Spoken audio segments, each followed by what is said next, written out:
Hi, Claire. Hello. Thank you that you've said you would talk about your new book, Pear Shaped. When were you diagnosed with a brain tumour? So I was diagnosed with the tumour on almost a year, just over a year ago, May last year, so just under a year ago. So you did the book all since then. You've obviously you weren't very well, and then you've made a book at the same time as being quite ill. Yes. I mean, I didn't sit down and just write the book. It started off with a few thoughts, just jotted down, and then it evolved. It was never a pre-planned project. It just kind of happened. Yeah. And when you realised, there was something wrong.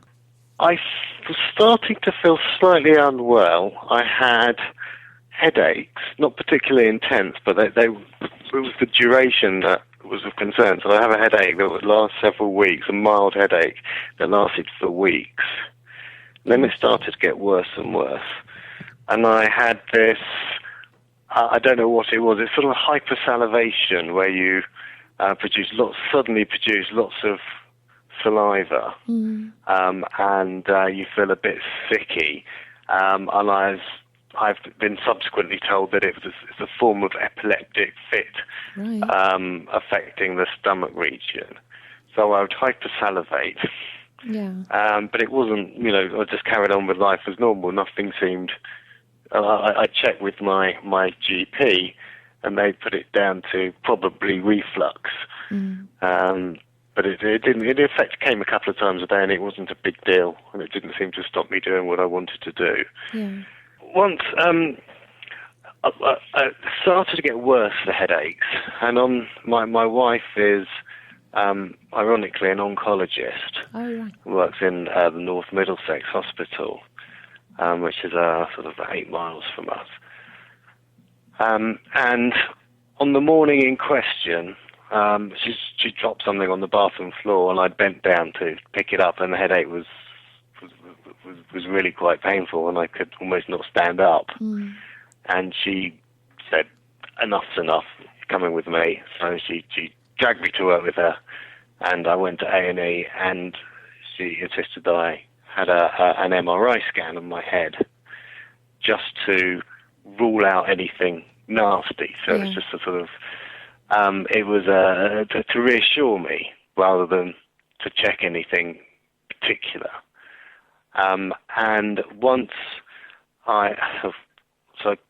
the inevitable sort of 3 or 4 hour delay while I was trying to get to work, but I had to wait for first for the scan and then for the results. And then in the end, my wife, who works there and therefore has access to all the systems and the records, she knew the frustration I was suffering just trying to get to work. And so my wife was the one that broke the bad news to me and saw the scans and confirmed that it was a cancerous growth and that it was a large tumour and an aggressive one. So that evening I was transported by ambulance to Queen Square Hospital, where I was about to have the operation. That's where they were going to operate on me. And it's a specialist hospital dealing with head surgery in particular. So I had a couple of days of tests and speaking with people and making arrangements, and a couple of days later they were operating on me. So when you, obviously once they'd done everything, they decided to do chemotherapy and radiotherapy. And that's... Yes. When was it that you decided, I want to write about what I'm going through? I never actually reached a decision as such. As a kind of hobby, I write humorous speeches and funny things for parties or events. And I just started jotting down some funny thoughts that occurred to me just to pass the time. And it sort of grew in number, but this is going to just be a sort of, my kind of journal or diary, containing some funny thoughts, because I thought it was just like reading, like laughing at my own jokes, if you like. Yeah. I just wrote down some funny things, turned it into a sort of section of a journal, or the beginning of a journal or a blog. I hadn't really decided what it was, but I didn't have an agenda. It just happened. It just evolved. When it got to a few pages, I have a friend who worked at the Times, and I sent it to her, and she sent it to the editor, and they loved it. And it was then that, well, first of all, the Times took out a lot of the stuff because it's quite gruesome, and the humour is very black, and maybe they considered it was not to the taste of their It said readership. It does say about how it's intended for a maturer audience, but it's and the Times sanitised it for their readership. Yeah. And so just by putting back in what they'd taken out, some of the stuff which I thought was the funniest, it immediately grew. And then I just added, I suppose at that stage, I decided to turn it into something just to see what happens. But not with a timetable or anything. I was just scribbling. Yeah. And it happened. No agenda, no timeline, nothing particular in mind. And then just step by step it got nearer a book. And then when I was sort of done about half of it, I thought, well, let's try and publish it. Because the people I showed it to liked it, they laughed. Everyone laughed when they read it. And which I liked. So I kept taking it to the next stage, and eventually put this together. And again, tried it on a few people, and I got fantastic feedback. And people saying it made them laugh and made them cry. So a few people in the literary field, and because I've never done this before, and I would have thought you'd either want a book that makes you laugh or a book that makes you cry. But apparently, people like having their emotions played with in a book, and it seemed to hit all the right notes. Yeah. Did you? Obviously, some of the funny bits involve your friends and sometimes your family. Did you run it past them first and say, "Oh, by the way, I'm going to talk about this particular event when we were out"? I mean, there are some very funny ones when you've been out with your mates. Did you need their permission, or did you pass it past them first? I very, because it's quite personal. Some of the stuff some of revealed. It is. And yes, I definitely did. I made sure they were happy, and if they weren't, I would have given them pseudonyms. Yeah. But they were happy to go in, and I showed them that in its an edited version of it, of the final version, and they were happy just to be in it. Oh, good. No, it is. As I said, I did read the book, and I did cry for some of it because I was quick as well. I didn't put it down. I thought, I'll just have a look now and then just read it later. And in fact, I sat. She didn't put it down. And I read the thing from beginning to end, all in one sitting. All I did was get up and go for a cup of tea and then sat down again. It was really good and very interesting. I mean, it brought back a lot of feelings for me when Claire was going through it. But did you find it helped to get it all out in the open and exactly as you felt at the time, despite having to sometimes use, you do say there's quite a lot of toilet humour in there, which I didn't mind. I'm afraid. Yeah, it did make me laugh. And I'm sorry, when men get together, it does sometimes become like that.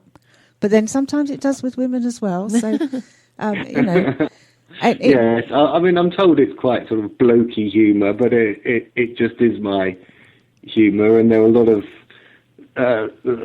funny takes on the scenarios I was in. Yeah. That happened, like the shower, and also just the behaviour of my friends, which has been so incredible. I mean, I wanted them to get a mention. I really did, as a sort of thank you to them for what they've done for me, my friends.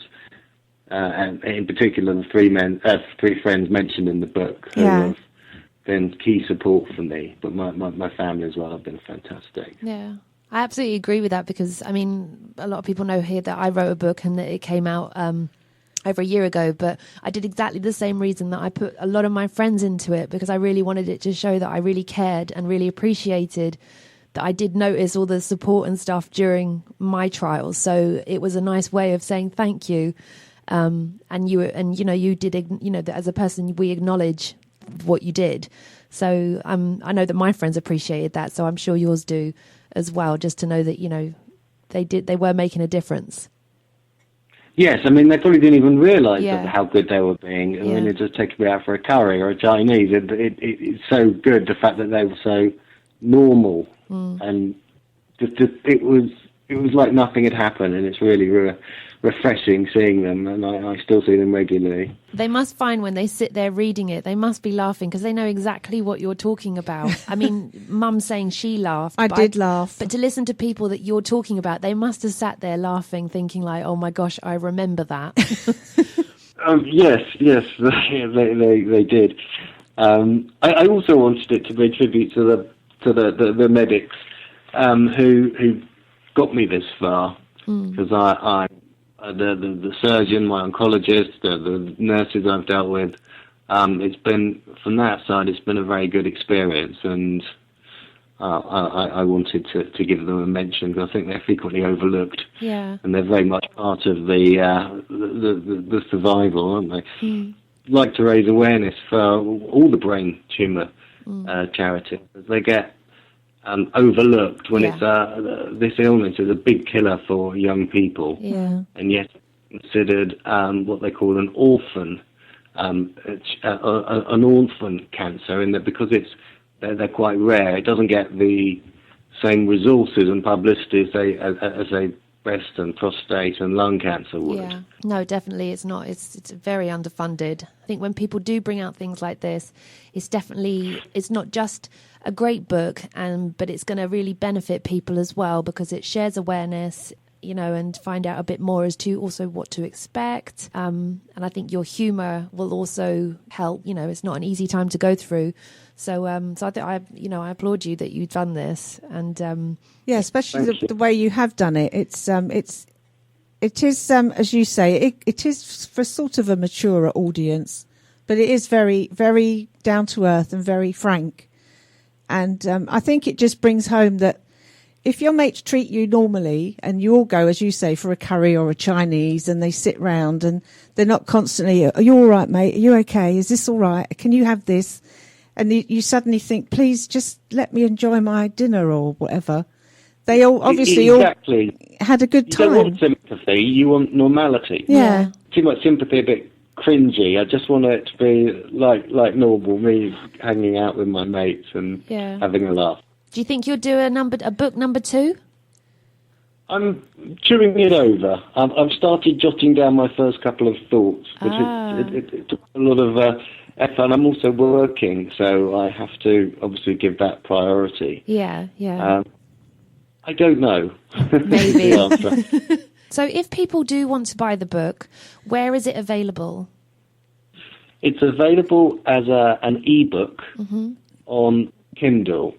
So if they search my name, Adam Blain, Blain, and the name of the book, Pear Shaped, it will just be taken straight there. Try to go through the UK Amazon site, otherwise you'll end up like one of my friends did, paying in rupees or right. So just go through to the UK Amazon and download it that way. Doesn't matter if they haven't got a Kindle, because there's a free Kindle reading app you can use on laptops, PCs, tablets, phones, anything. Yeah. So it's quite good to be sort of hanging from a strap in a tube train with one hand, scrolling down it on my phone. Yeah. Right. Yeah, brilliant. Oh, I can recommend it. It is very good. And I did write a people review. Laugh, because it should make them laugh a a lot. For making people laugh. Oh no, it's brilliant. Well, thank you so much for telling us about the book, and obviously we'll be, everyone that's listening, do go out and buy on the ebook Pear Shaped. You'll know when you've got it. The cover's quite distinctive. Yes, yeah. It's got a picture of a pear with a brain inside it. so you'll know when you find it. But thank you. No, that's no problem. So we want to play a song for you. What's a good song that we can play for you? How about the Girl with a Child in Her Eyes by Kate Bush? Yep, Yeah, no, that's we can fine. Get that we on can for play you. that for you. Yeah, and we'll put that on now. And just to say thank you so much for speaking to us. And although I haven't read the book, I'm looking forward to going and having a read. You can read it on my. I can read it off Mum. Laptop. Well, good luck with everything you're doing. And obviously, when you do bring the next book out, let us know, and you can tell us all I about will that do. one. If I bring another book out, I will do, of course. Great. Okay, well, thanks so much. Thank you. Thank Thank you both. Bye. Bye. Bye.